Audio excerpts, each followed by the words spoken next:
Hello everyone, कैसे हो आप लोग? बढ़िया। तो बच्चों,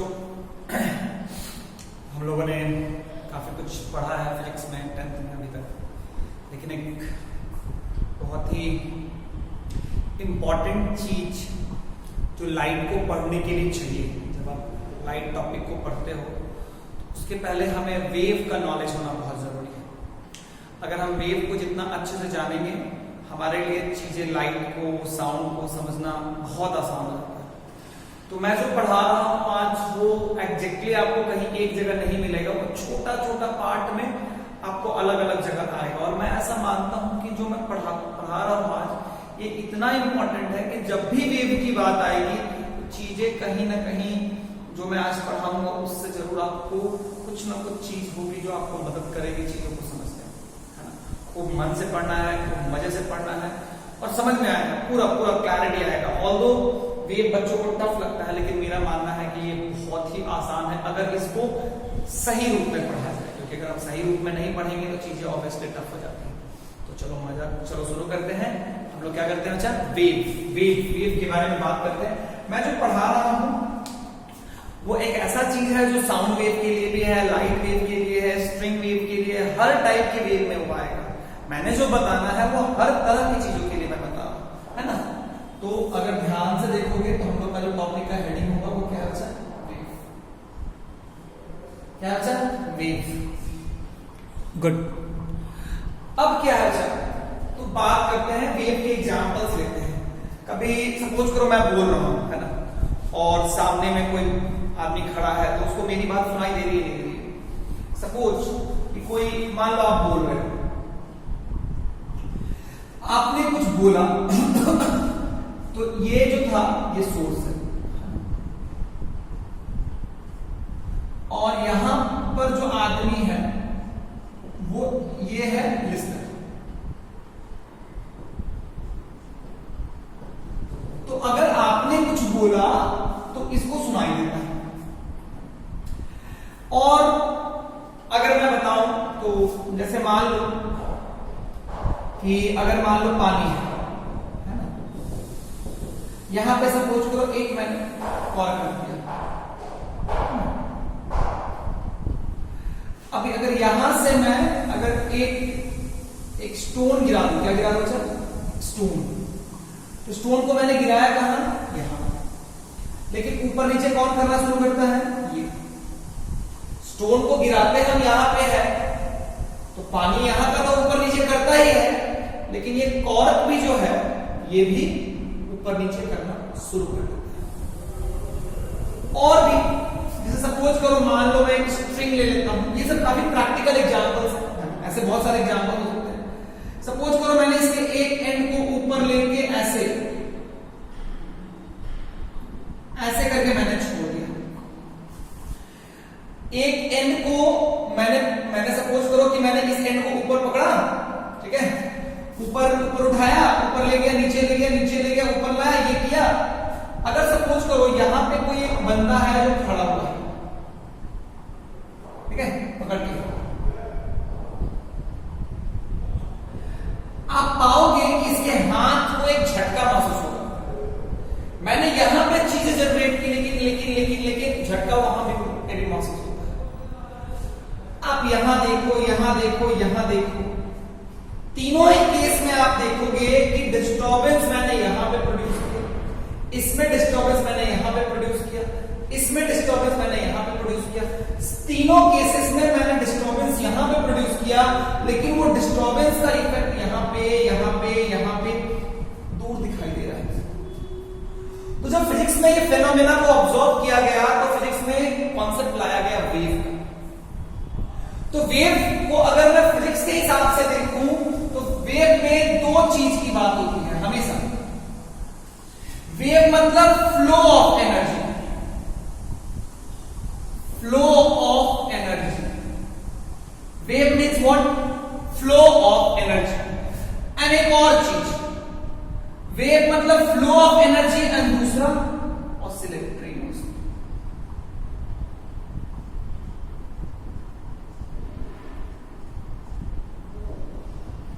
वेव में दो चीज की बात होगी, फ्लो ऑफ एनर्जी एंड दूसरा ऑसिलेटरी मोशन, है ना।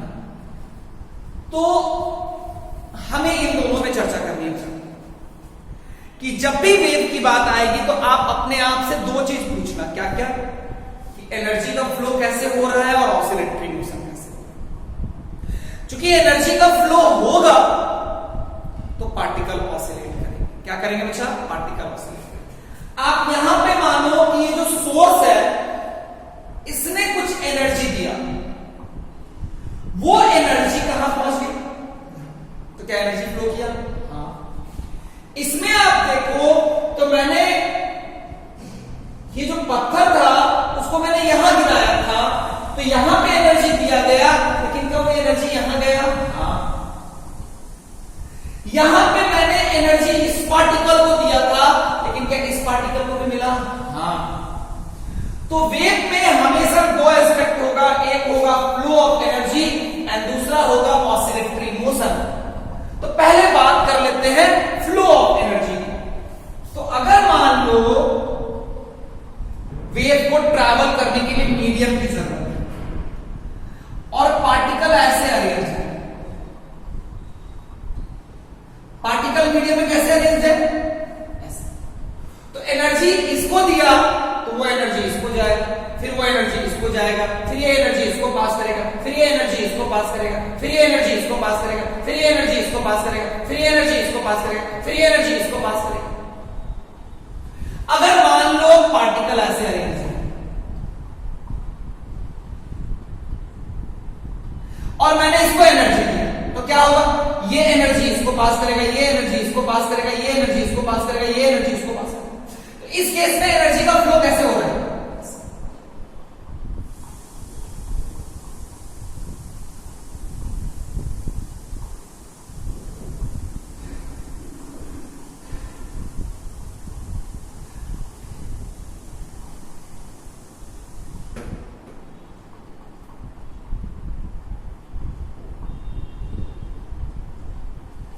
इस केस में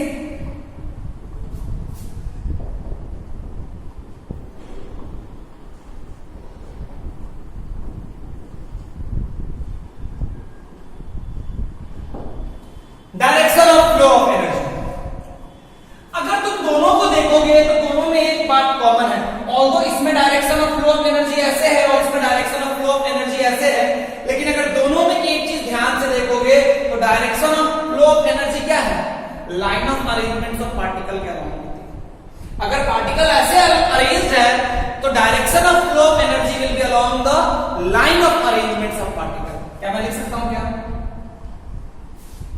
इन wave direction of flow of energy will be along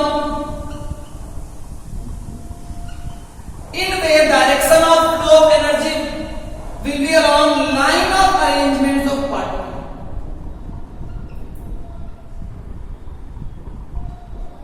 Line of arrangements of particle. ये बात समझ में आई? ये बात समझ में आई कि अगर मीडियम है जिसमें पार्टिकल है तो direction of flow of energy किसके अलाउंग होगा बच्चा? Direction of flow of energy will B line of arrangements of particle. Line of arrangements of particle मतलब जिस लाइन के अराउंड पार्टिकल्स अरेंज है। क्या मेरी बात समझ में आई? क्या? अरे हाँ ना बोलो।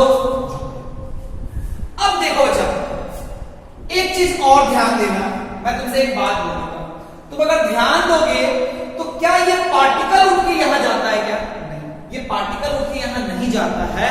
बेसिकली ये पार्टिकल एनर्जी इसको ट्रांसफर करता है, फिर ये एनर्जी इसको ट्रांसफर करता है, फिर ये एनर्जी इसको ट्रांसफर करता है। ट्रांसफर क्या करता है? एनर्जी। पार्टिकल अपने जगह से उठ के किसी और जगह पे परमानेंटली शिफ्ट नहीं होता है। हाँ, लेकिन अगर ध्यान से देखोगे, तुमने अगर डिस्टर्बेंस क्रिएट किया है तो इसके पास दो पॉसिबिलिटी है। इसके पास दो पॉसिबिलिटी है, या तो ये ऐसे ऑसिलेट कर लेता है, जितना आपके सिलेबस में पढ़ना है उसमें है, या तो ये ऐसे ऑसिलेट करेगा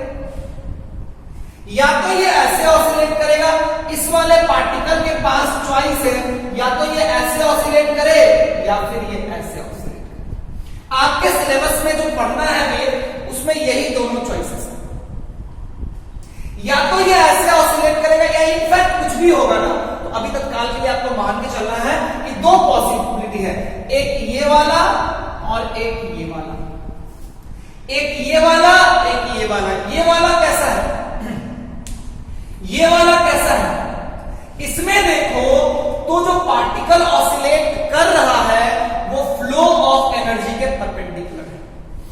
इसको देखो तो जो पार्टिकल ऑसिलेट कर रहा है वो फ्लो ऑफ एनर्जी के अलॉन्ग है। क्या मेरी बात समझ में आई क्या? अरे हाँ ना बोलो। इसको देखो, पार्टिकल का जो ऑसिलेटरी मोशन है वो फ्लो ऑफ एनर्जी के परपेंडिकुलर है। इसको देखो, पार्टिकल का जो ऑसिलेटरी मोशन है वो फ्लो ऑफ एनर्जी के अलॉन्ग है।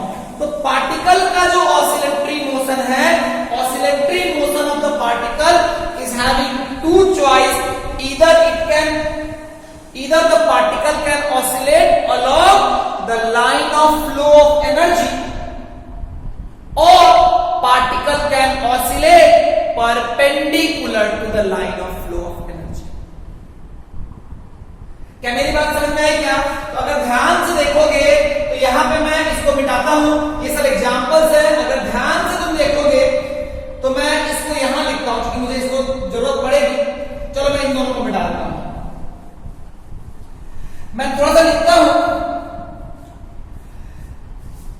कि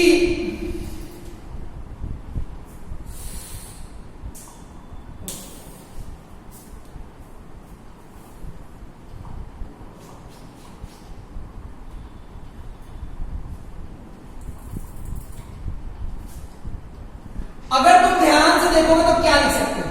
लिख सकते हो ना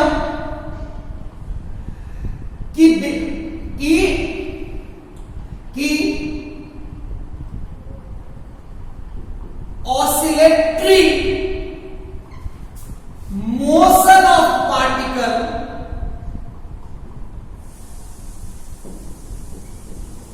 has two choice.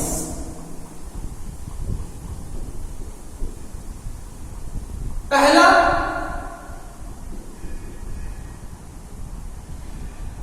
particle can oscillate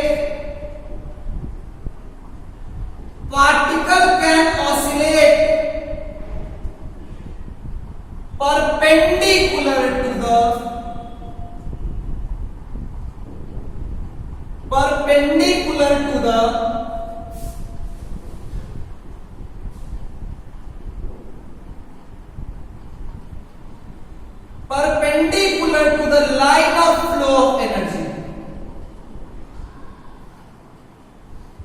line of flow of energy। दूसरा है particle can oscillate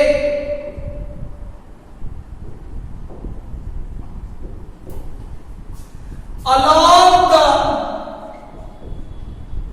line of flow of energy।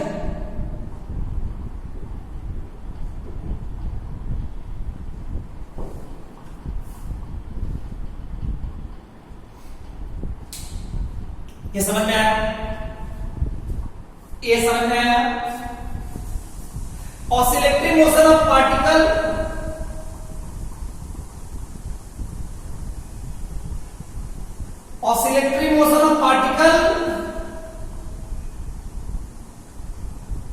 has two possible directions।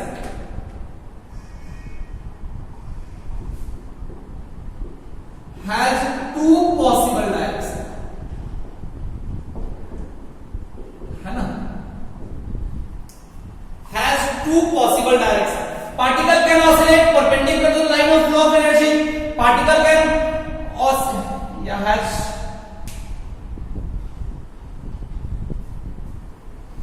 oscillatory motion of particle has two choice। ज्यादा better.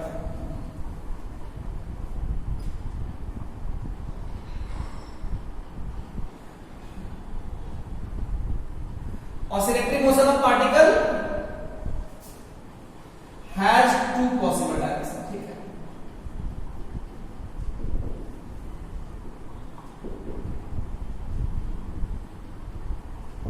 Clear है क्या? अच्छा, ये इसको energy मिलती है, इसको तो मैंने एनर्जी दिया इसलिए ऑसिलेट किया, लेकिन ये क्यों ऑसिलेट करेगा?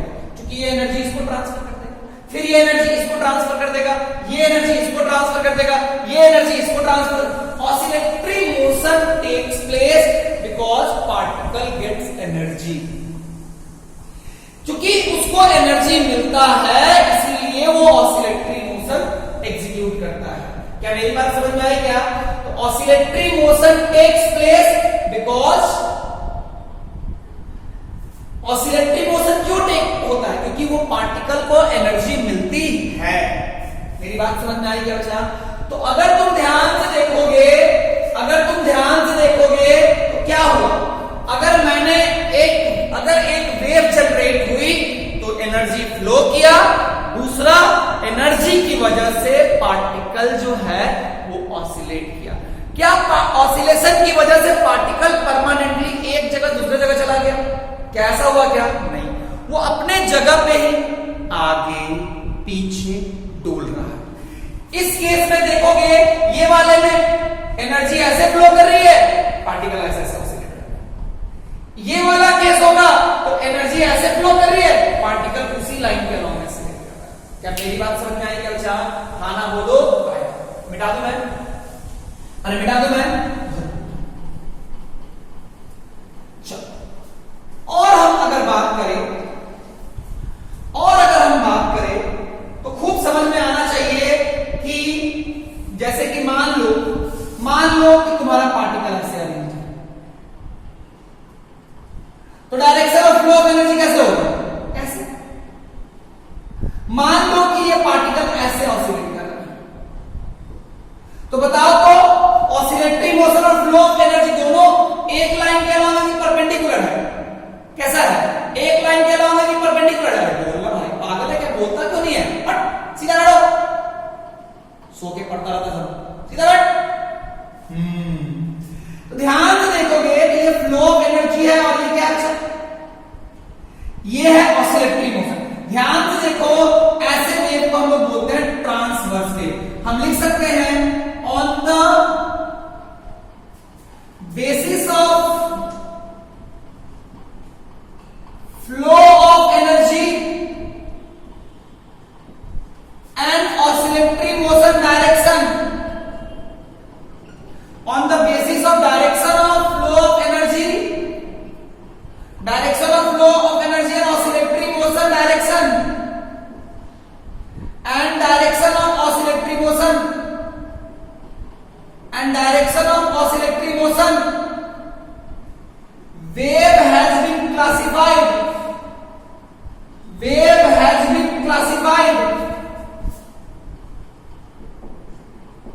wave has been classified in two categories.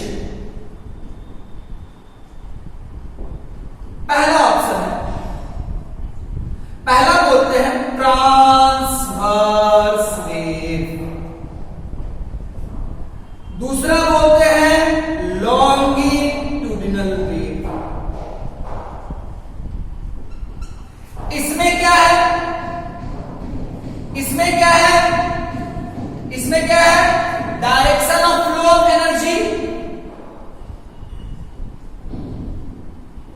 Direction of flow of energy, and direction of oscillatory motion and line of oscillatory motion. ज्यादा बेटर है। And line of oscillatory motion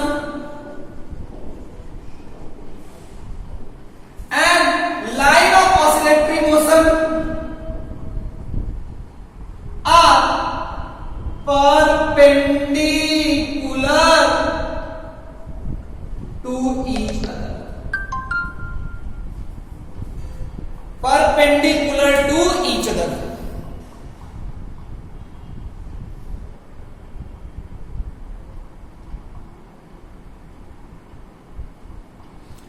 क्या मेरी बात समझ में आई क्या?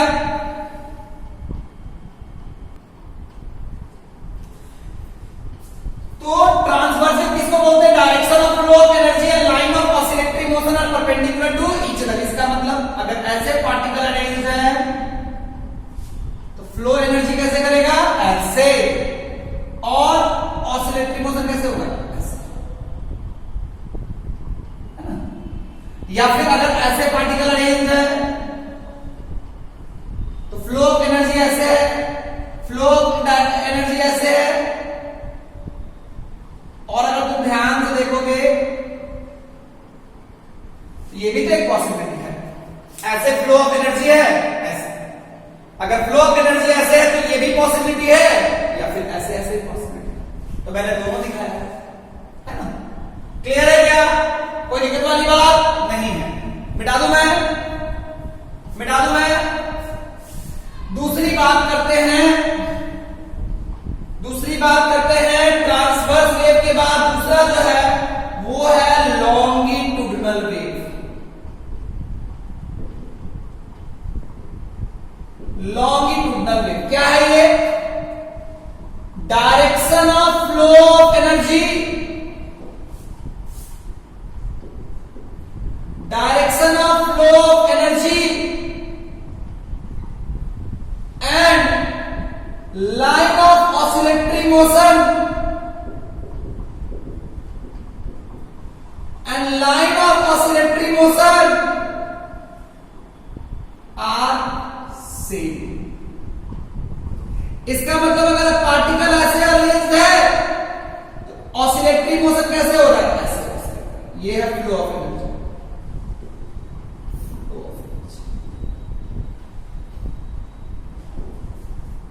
इसके एग्जांपल्स क्या हो सकते हैं? इसके एग्जांपल्स क्या हो सकते हैं? इसके एग्जांपल्स क्या हो सकते हैं? एग्जांपल हो सकते हैं लाइट, फिर स्ट्रिंग वेव, है ना? इसका एग्जांपल क्या हो सकता है? Sound wave. ध्यान से समझ में आना, ट्रांसवर्स वेव में line of flow of energy ऐसे है तो या तो पार्टिकल ऐसे भी ऑसिलेट करेगा तो भी वो ट्रांसवर्स कराएगा, ऐसे भी ऑसिलेट करेगा तो भी वो ट्रांसवर्स कराएगा। इसमें line of flow of energy अगर ऐसे है तो direction of flow of energy ऐसे है तो पार्टिकल को उसी लाइन के अराउंड ऑसिलेट करेगा तो ही जाकर के उसको हम लोग ट्रांसवर्स वेव बोलेंगे। क्या मेरी बात क्लियर हो गई बच्चा? कोई दिक्कत वाली बात नहीं है। अगर ध्यान से देखोगे ना, यहां पे जो सोर्स था वो क्या किया? इसने एनर्जी जनरेट की, इसने एनर्जी जनरेट की, इसकी वजह से क्या हो गई? ऐसे ऑसिलेट किया, फिर ये भी ऑसिलेट किया, फिर ये भी ऑसिलेट किया, है ना? फिर ये भी सारे ऑसिलेट कर अलग। फिर इसका ईयर ड्रम ऑसिलेट किया, ईयर ड्रम ऑसिलेट किया तो अल्टीमेटली ब्रेन को कुछ एनर्जी मिली, ब्रेन को कुछ सिग्नल मिला तो समझ में आया कि इस राक्षस ने कुछ बोला। क्या मेरी बात समझ में आई बच्चा? हाँ ना बोलो। आया आया आया आया। आगे बढ़े, आगे बढ़े। Okay.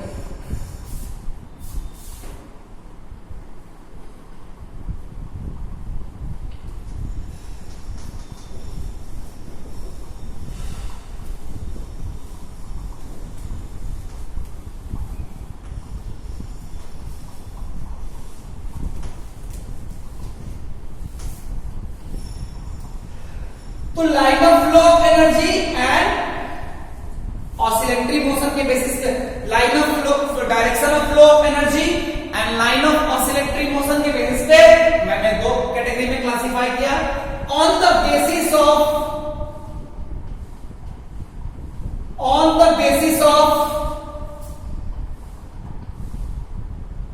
Medium, on the basis of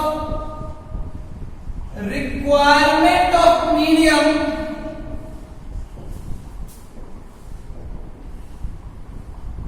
wave has been classified, wave has been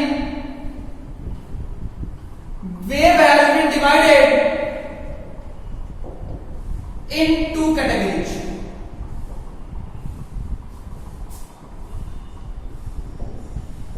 पहला mechanical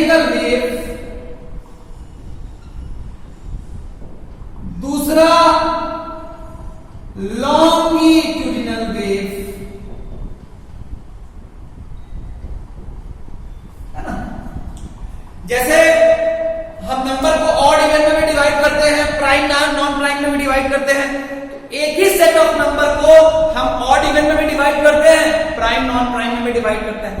2 is an even as well as a prime number, 3 is an odd as well as a prime number, 4 is an even as well as a non prime number।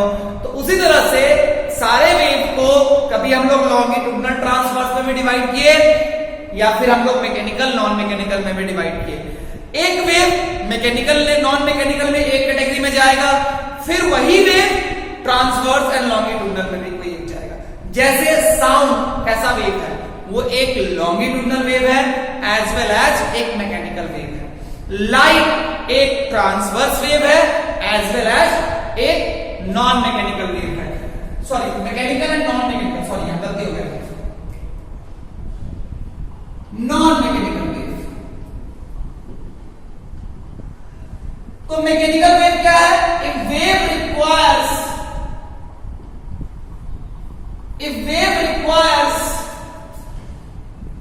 medium to propagate. If wave requires medium to propagate, if wave requires medium to propagate, then we call the wave as mechanical wave. For example, sound, string wave भी किसका example है? Mechanical है ना? ध्यान से देखोगे, sound एक longitudinal है, स्ट्रिंग एक ट्रांसवर्स है, लेकिन दोनों जो है मैकेनिकल है। तो मैकेनिकल में दोनों भाई भाई हो गया और वहां पे दोनों अलग अलग कैटेगरी में चला गया। यहां पे दोनों एक ही कैटेगरी में आया और वहां पे दोनों अलग कैटेगरी में चला गया। नॉन मैकेनिकल वेव, इसको क्या बोलेंगे बच्चा? If wave does not require medium to propagate, then we call the wave as non-mechanical wave.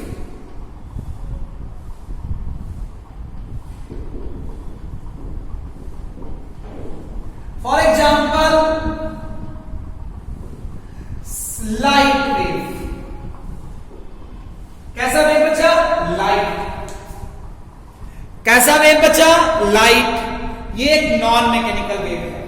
अगर इस कमरे को मैं वैक्यूम बना दूं और एक तुम कुछ बोलो और तुम एक लाइट जलाओ, तो मैं क्या लाइट मैं रिसीव कर पाऊंगा? नहीं कर पाऊंगा? कर पाऊंगा। तुम जो बोलोगे तो मुझे लगेगा कि तुम कुछ बोल, तुमसे तुम्हारी आवाज मुझ तक पहुंच नहीं पाएगी। क्या मेरी बात समझ में आई बच्चा? क्या ढंग से मेरी बात क्लियर हो गई क्या? अरे हाँ ना बोलो, आया। तो ये थी वेव का कैटेगरी, ये था वेव का को हमने डिवाइड किया, बहुत सारी बातें हमने की, है ना बच्चों? आगे भी बात करते हैं, आगे भी बात करते हैं।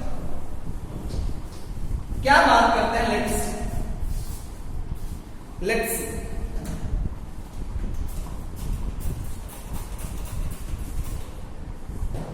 देखो, कुछ प्रॉपर्टीज है वेव की जिसको हमें थोड़ा ध्यान देना पड़ेगा ना बच्चों? क्योंकि वो प्रॉपर्टी अगर तुम अच्छे से जानोगे तो तुम्हारे लिए वेव को डील करना आसान हो जाएगा। अभी जो मैंने बताया है वो एक छोटी छोटी बातें थी, है ना? वेव क्या है, वेव मतलब क्या? वेव का मतलब flow of energy and oscillatory, है ना? क्लियर है?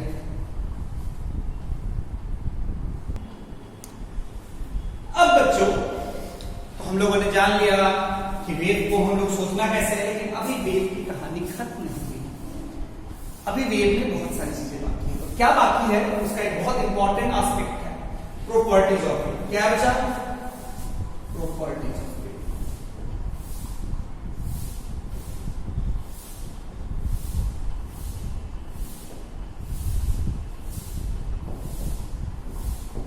ठीक है? इसका पहला प्रॉपर्टी है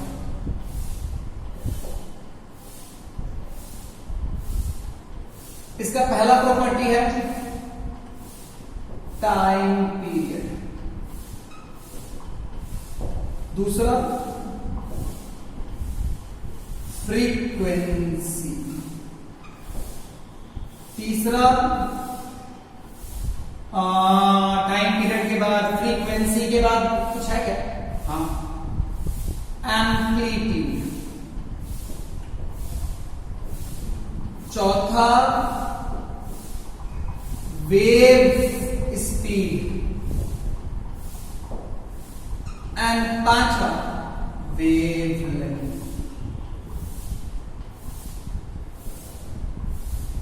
टाइम पीरियड का सिंबल होता है T। ध्यान से देखोगे तो वेव टाइम पीरियड, वेव में क्या होता है? ऑसिलेटरी मोशन होता है कि नहीं होता है? होता है। तो जब भी ऐसे ऑसिलेटरी मोशन में किसके कॉन्सेप्ट्स आते हैं? टाइम पीरियड के कॉन्सेप्ट्स आते हैं। अच्छा, एक चीज मैं तुमसे पूछूं कि what do you mean by one oscillation? What do you mean by one oscillation? जैसे सपोज करो कि ये वाला पार्टिकल ऑसिलेट कर रहा है, ये ऊपर गया या नीचे गया, what do you mean by oscillation? जैसे मान लो मैं तुमसे पूछूं कि एक ऑसिलेशन किसको बोलेंगे? जैसे मान लो ये यहां गया, फिर ये यहां से यहां आया, फिर ये यहां से यहां आया और यहां से, इसको वन ऑसिलेशन बोलते हैं। लेकिन इसको वर्ड में कैसे डिस्क्राइब करें? इसको अगर वर्ड में डिस्क्राइब करना है तो मैं तुम्हें बताता हूं। One oscillation means when particle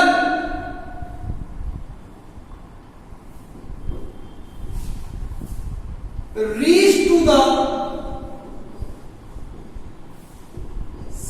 same position with same direction of velocity, with same direction of velocity.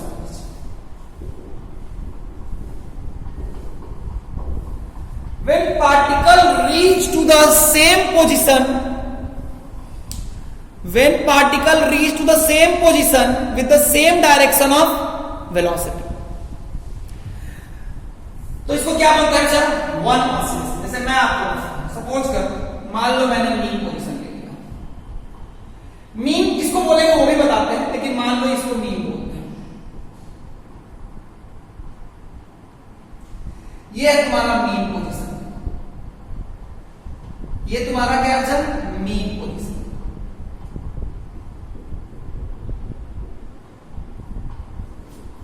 ध्यान से देखोगे,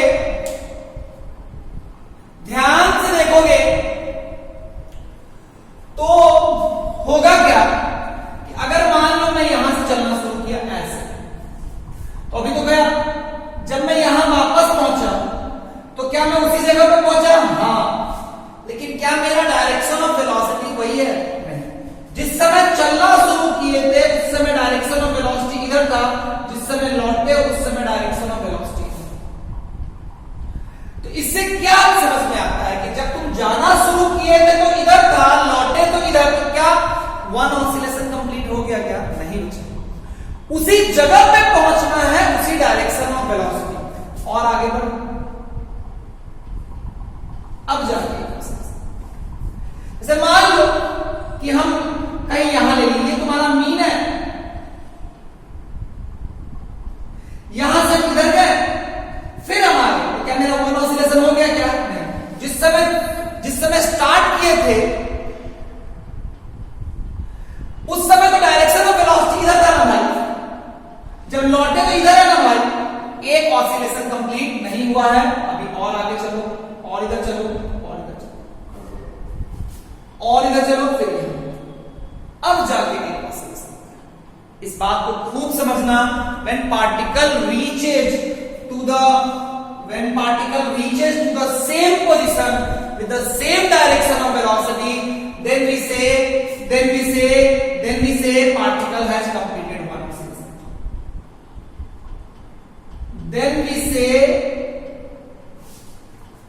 particle has completed one oscillation. Then we say particle has completed oscillation.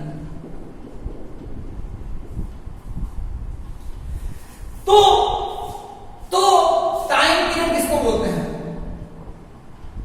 Time taken by the particle to complete one oscillation.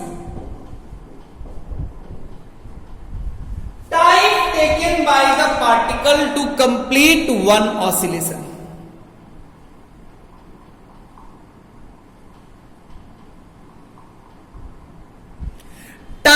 taken by the particle to complete one oscillation। इसका symbol क्या है? T। चूंकि time है, its unit is what? Its unit is what? Its unit is second। Its SI unit is, its SI unit is what? Second। कोई दिक्कत वाली बात नहीं। ये वन ऑसिलेशन का डेफिनेशन नोट कर लिया ना, मिटा दो ना।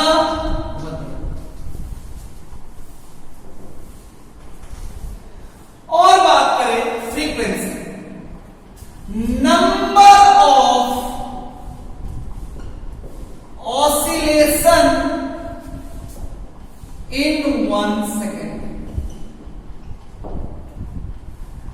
तो अगर तुम इसको किससे नोट करते हो? एफ से।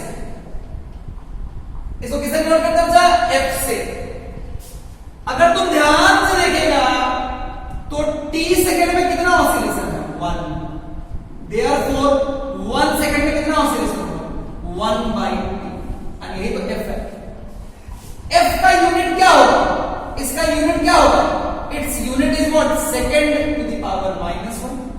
1/सेकेंड एक ही बात है, या फिर इसको हम लोग हर्ट्ज भी बोलते हैं। सेकेंड इनवर्स को हम लोग हर्ट्ज भी बोलते हैं। Number of oscillation in 1 second. कोई दिक्कत वाली बात? क्लियर है क्या? क्लियर है क्या? ध्यान से समझ में आना चाहिए, कोई प्रॉब्लम नहीं। जैसे मान लो मैं तुम्हें बोला कि फ्रीक्वेंसी इज 5 हर्ट्ज, तो इससे क्या समझ में आना चाहिए?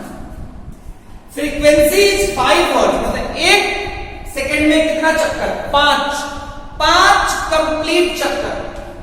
5 कंप्लीट चक्कर। तो बेसिकली 5 चक्कर, 5 round in 1 second. Therefore 1 round कितना टाइम लेगा? 1/5। एक राउंड में 1/5। 1/5 यही ना तुम्हारा टाइम पीरियड हो गया 0.2 सेकेंड। तो तुम्हें टाइम पीरियड निकालने आना चाहिए। अगर तुम्हें फ्रीक्वेंसी दिया हुआ है तो इसको ऐसे भी लिख सकते हो, time period equal to 1/5। Clear? अच्छा, 10 हर्ट्ज। 10 हर्ट्ज मतलब 1 सेकेंड में 10 चक्कर। तेरे कितने चक्कर हैं बताओ? कुछ नहीं। आगे बढ़े। तुम लोग को समझ में आया क्या? हाँ सर, ऐसी बातें तो हम लोग को तुरंत स्ट्राइक कर जाती है सर। कहा सर। आगे बढ़े, आगे बढ़े बच्चों, बहुत बढ़े। अब अगर ध्यान से देखोगे ना तो मैं तुम्हें ऑसिलेटरी मोशन में कुछ बताना चाहता हूं। जो पार्टिकल जहां रहता है, जब पार्टिकल ऑसिलेट नहीं करता है, इसको हम लोग मीन पोजीशन बोलते हैं। क्या बोलते हैं सर? Mean position. यहां पे नेट फोर्स क्या होता है? एफ नेट क्या होता है? 0, है ना। उसके बाद पार्टिकल यहां से यहां जाता है, इसको हम लोग बोलते हैं एक्सट्रीम पोजीशन। क्या बोलते हैं सर? इसको हम लोग बोलते हैं एक्सट्रीम पोजीशन। ये मैक्सिमम दूर गया, इसके बाद तो जाएगा नहीं। यहां पे क्या होता है? V क्या होता है? 0। तो ये मीन है, ये एक्सट्रीम है। जब पार्टिकल जब ऑसिलेट करता है तो एक जगह को मीन बोलते हैं। मीन किसको बोलते हैं? जहां पे net force on particle is what? 0। Extreme position किसको बोलते हैं? जिस जगह पे वेलोसिटी ऑफ द पार्टिकल क्या होता है? 0। मीन एंड एक्सट्रीम के बीच के डिस्टेंस को क्या बोलते हैं? Amplitude. Distance between mean and extreme position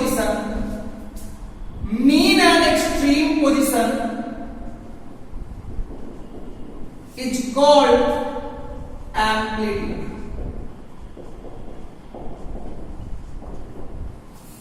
Its unit is what? Metre, है ना? Its unit is what? Metre.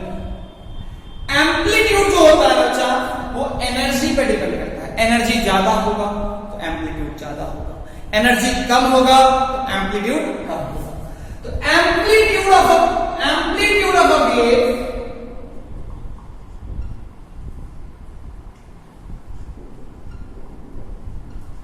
depends on energy of wave.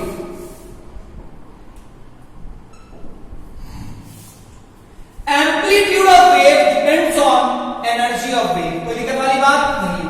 Clear है क्या? क्या ढंग से मेरी बात समझ में आई क्या? अगर ज्यादा होगा, if wave energy is high,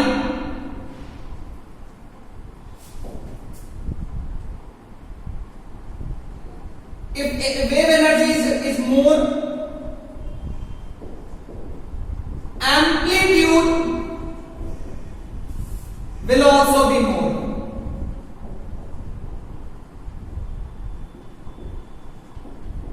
And vice versa. Clear है क्या? अरे हाँ ना बोलो. आया. एम्पलीट्यूड के बाद हम किसकी बात करेंगे? हम बात करेंगे वेव स्पीड. किसकी बात करेंगे बच्चा? Wave speed. वेव स्पीड किसको बोलते हैं बच्चा? वेव स्पीड बोलते हैं distance travelled by energy. Distance travelled by energy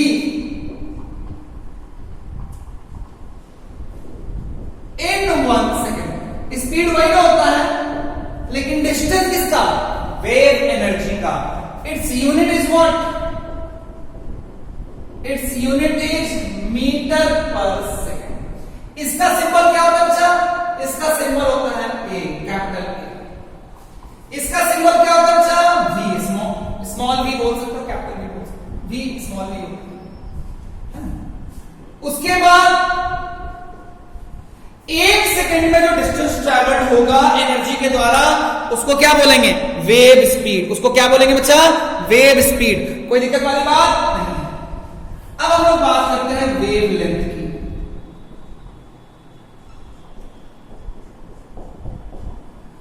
ध्यान से देखो, distance travelled by energy. Distance travelled by energy in 1 time period is called wavelength. तो तुमको पता है 1 सेकंड में अगर वेव स्पीड v है तो 1 सेकंड में कितना ट्रैवल करता है एनर्जी? v metre. तो t सेकंड में कितना ट्रैवल करेगा? v into T. और यही लैम्डा होता है. यही क्या होता है? लैम्डा. t को तुम चाहो तो क्या लिख सकते हो? 1/f. तो ये क्या हो जाएगा बच्चा? v इक्वल टू क्या हो जाएगा? Lambda f. ये रिलेशन बहुत बार लोग रखते हैं, समझने की जरूरत है. समझने की जरूरत है. Distance travelled by energy in 1 time period. अब अगर तुम ध्यान से देखोगे, इसका यूनिट क्या होगा? डिस्टेंस है ना. इसका यूनिट क्या होगा? Distance travelled by energy. Distance travelled by energy in 1 second, तो मीटर पर सेकंड था. इसका क्या होगा? Its unit is metre.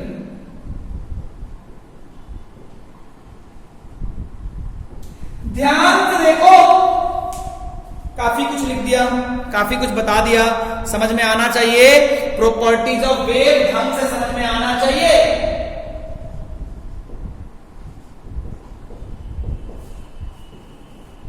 खूब बढ़िया समझ में आना चाहिए. Time period, frequency, amplitude, wave speed, wavelength. कोई दिक्कत वाली बात नहीं है. क्लियर है क्या? क्लियर है क्या बच्चा? कोई दिक्कत वाली बात नहीं है.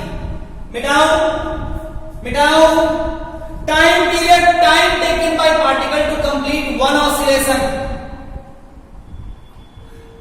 frequency, number of oscillation in 1 second, amplitude, distance between mean and extreme position is called amplitude, wave speed, distance traveled by energy in 1 second, its unit is meter per second, wavelength, distance traveled by energy in one time period is called wavelength. ध्यान से तुम देखोगे ना बच्चा, ध्यान से तुम देखोगे तो ये दोनों जो प्रॉपर्टी है ना, ये किससे रिलेट कर रहा है? ऑसिलेटरी मोशन से। ये दोनों जो प्रॉपर्टी है ये ऑसिलेटरी मोशन से, और ये दोनों प्रॉपर्टी किससे है? ये है वेव फ्लो, वेव एनर्जी से। ये किससे रिलेटेड है? Flow of wave energy. किससे रिलेटेड है? Flow of wave energy. ये है ऑसिलेटरी मोशन। इसके बारे में ज्यादा बात नहीं करेंगे, ऑल्दो ऑसिलेटरी मोशन में ही मीन एक्सट्रीम आता है, बट एम्पलीट्यूड का जो होगा वो कितना ज्यादा होगा वो एम्पलीट्यूड पर डिपेंड करता है। मैंने बस बताया कि जो तुम्हारा ऑसिलेटरी मोशन है उससे टाइम पीरियड एंड फ्रीक्वेंसी की बात करते हैं, wave speed and wave length जो होता है वो flow of energy, wave energy पर डिपेंड करता है, वेव एनर्जी से रिलेटेड है। ये दोनों, ये जो है ये दोनों प्रॉपर्टी ऑसिलेटरी मोशन से रिलेटेड है, और ये दोनों प्रॉपर्टी वेव एनर्जी से रिलेटेड है। एक बात तुम्हें मैं समझाना चाहता हूं, एक बात तुम्हें मैं समझाना चाहता हूं, ध्यान से देखो, ध्यान से देखो, मिटा दो मेरा, ध्यान से तुम देखोगे ना,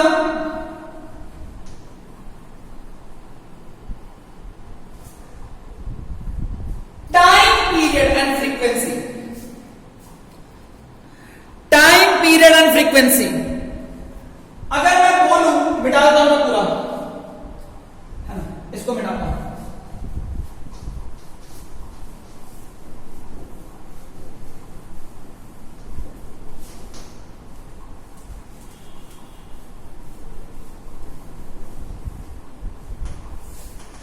देखोगे ध्यान से तो टाइम पीरियड क्या होता है बच्चा? Frequency. It only depends on source.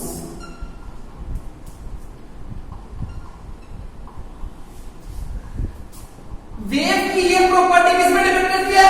Source पे, मतलब जिसने इसे पैदा किया। मैंने बोला तो मैंने पैदा किया। अब अगर मैंने बोल दिया वेव जनरेट हो गई, अब वो वेव कहीं भी जाएगी, फ्रीक्वेंसी उसकी बदलेगी नहीं, मरते दम तक उसकी फ्रीक्वेंसी वही रहेगी, चाहे वो मीडियम चेंज करे। मैंने बोला एयर में, वो गई वाटर में, वाटर से ग्लास में, ग्लास से यहां वहां जहां कहीं भी जाए उसकी फ्रीक्वेंसी वही रहेगी। What about time period?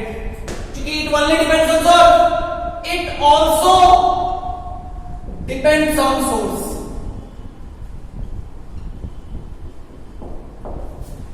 It does not depend on medium.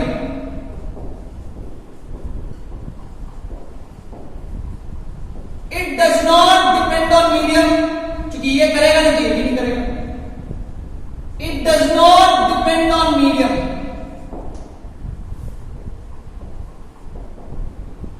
Clear है क्या? ये किस पर डिपेंड करती है sir? It depends on energy of wave, जितनी ज्यादा एनर्जी उसकी। ये ध्यान से देखोगे, it depends on medium, medium change, medium change, wave speed change, it also depends on medium.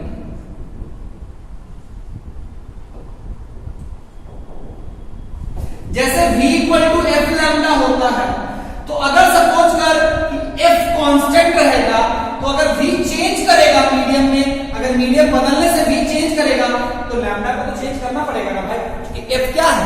Constant. f क्या है बच्चा? कांस्टेंट। क्लियर है क्या? अरे हाँ ना बोलो, ढंग से समझ में आया बच्चा? कोई प्रॉब्लम नहीं है ना? चलो आओ बताते हैं, मिटा दो इसको, मिटा दो, मिटा दिया, सब कुछ बढ़िया तो उतार लेना।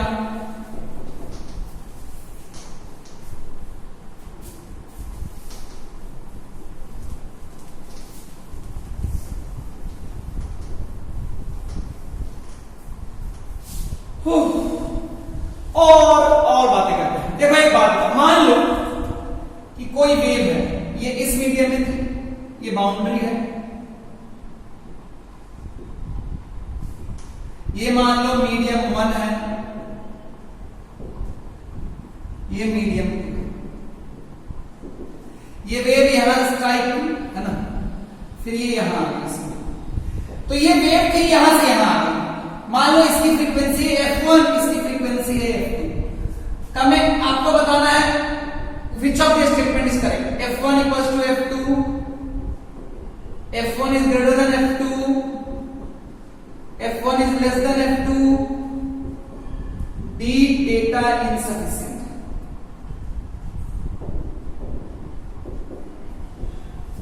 बताओ बताओ बताओ।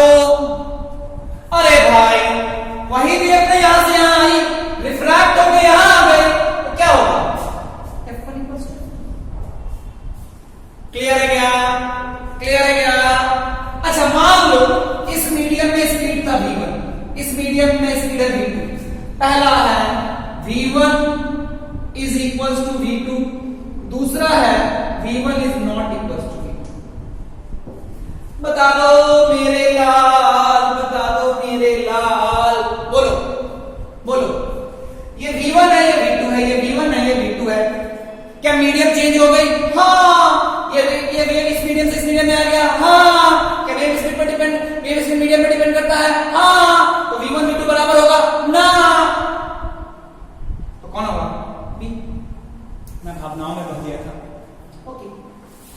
चलो इस मीडियम में मान लो लैम्डा 1, इस मीडियम में lambda 2, lambda 1 is equal to lambda 2, lambda 1 is not equal to lambda 2। क्या क्या क्या क्या क्या क्या तुम्हें पता है ना कि v इक्वल टू लैम्डा होता है, v equal to f lambda होता है, तुम क्या लिखेगा, v1 equal to f1 lambda 1, मतलब इसको f हटा दिया, v इक्वल टू बराबर है, तो एक ही होगा, v equal to f lambda 1 लिखेगा, v2 इक्वल टू क्या लिखेगा, f लैम्डा 2। तो तुम देख ये तो कांस्टेंट है, ये अगर दोनों बराबर नहीं तो लैम्डा 1 लैम्डा 2 बराबर होगा क्या, नहीं, b। क्या बराबर होगा क्या, नहीं।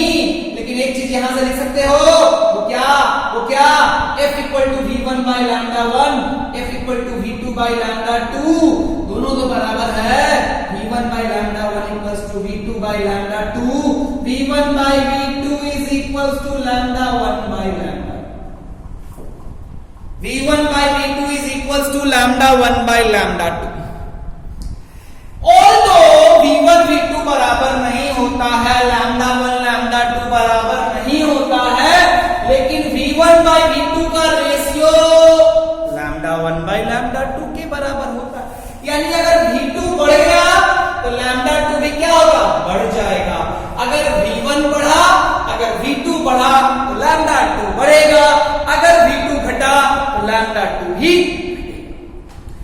याद रखना एक मीडियम से दूसरे मीडियम में ले जाएगी तो v1 by v2 is equal to lambda 1 by. अच्छा बताओ मान लो इस मीडियम में इसका एम्पलीट्यूड a1 है, इसका एम्पलीट्यूड a2 है।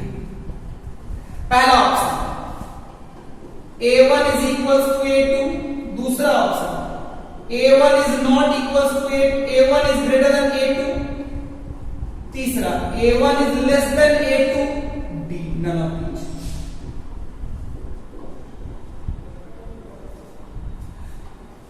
बताओ a1 इस मीडियम में इस वेव का एम्पलीट्यूड a1 है, इस मीडियम में वेव का एम्पलीट्यूड a2 है, कौन सा ऑप्शन सही है, a1 equals to a2, a1 is greater than a2, a1 is less than a2, none of these. बोलो बोलो बोलो बोलो, अरे बोल भी दो, अरे बोल भी दो, नहीं बोलोगे, बोलो ना बच्चों, हाँ सर, आगे बोल देते हैं। ध्यान से देखो, ध्यान से देखो, देखो एक बात बताओ, यहां पे रे इंसिडेंट हो रही है, यहां पे रे रिफ्रैक्ट हो रही है, तो यहां पे बाउंड्री पे कुछ रिफ्रैक्शन भी हुआ होगा, कुछ रिफ्लेक्शन भी हुआ होगा, कुछ ऑब्जॉर्प्शन भी हुआ होगा, तो किसकी एनर्जी ज्यादा, इसकी एनर्जी ज्यादा कि इसकी एनर्जी ज्यादा, इसकी ज्यादा कि इसकी ज्यादा, क्योंकि बाउंड्री पे कुछ तो एनर्जी अब्सॉर्ब हो गया होगा, कुछ रिफ्लेक्ट हो गया होगा, बाकी रिफ्रैक्ट होगा। तो यहां से 100 जूल आया, 20 इधर गया, 10 खा गया, तो कितना गया 70। तो 100 आया, 10 गया, 20 गया, 20 रिफ्लेक्ट हो गया, 10 खा गया, तो बचा कितना 70। तो किसकी एनर्जी ज्यादा, इसकी की इसकी? इसकी कम, ज्यादा इसकी कम। तो obviously A1 is less than A2 नहीं, A1 इज ग्रेटर देन। ये इसका एम्पलीट्यूड ज्यादा होगा, उसका एम्पलीट्यूड कम होगा। क्या मेरी बात समझ में आई बच्चा? हाँ ना बोलो? आया। तो देखो तो इंसिडेंट रे और रिफ्रैक्टेड रे की कहानी मैंने कर दी ना। इंसिडेंट रे और रिफ्रैक्टेड रे की कहानी कर दी ना। हाँ सर। सारा चीज पता है ना? हाँ सर। कोई दिक्कत ना सर? मजा आ गया? नहीं आया? मजा आना चाहिए। मजा नहीं आएगा तो कैसे काम चलेगा? मजा आना चाहिए, थोड़ा मन लगा के पढ़िए, ऐसे काम नहीं चलेगा। सोते हुए पढ़ने से कोई फायदा होने वाला नहीं है ना। आगे बढ़े। अब तो कम से कम बैठ जाओ। ये क्या करके रखे हुए? बैठो, सीधा बैठो, थोड़ा पानी वानी पियो, है ना। आगे बढ़ते।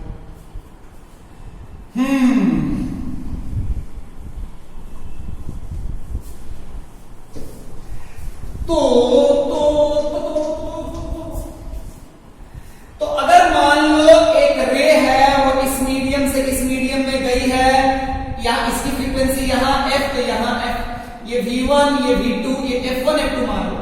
फिर उसके बाद ये λ1 λ2 मान लो, a1 a2 मान लो, तो बोल सकते हैं f1 equals to f2, v1 is not equals to v2, λ1 is not equals to λ2, a1 is greater then.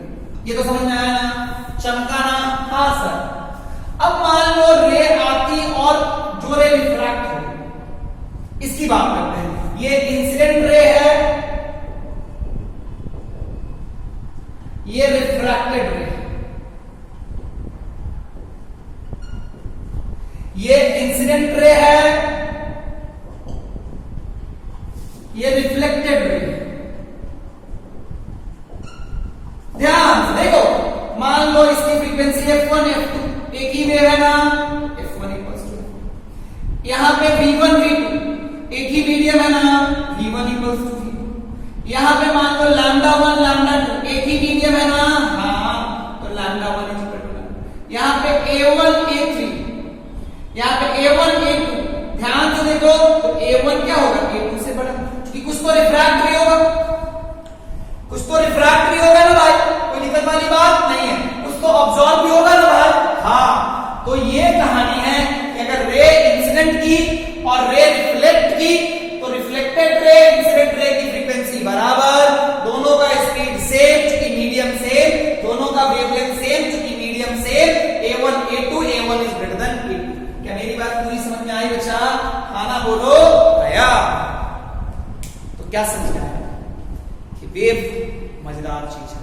अभी कहानी बाकी है मेरे दोस्त, हम फिर मिलेंगे एक नए एपिसोड में कुछ और बातों को लेके। मजे में पढ़ते रहिए, अपने डाउट्स हमें मैसेज कीजिए, कोई दिक्कत हो बेझिझक पूछिए। फिजिक्स एक ऐसा सब्जेक्ट है जिसको पढ़ते समय थोड़ा सा पेशेंस रखना चाहिए। एक बार पढ़ लिए, जिंदगी भर तुम्हारा साथ देगा, ये कभी तुम्हारा साथ छोड़ने वाला नहीं है। समझ समझ के, सीख सीख के पढ़ना है। टाटा, बाय बच्चा लोग, बाय।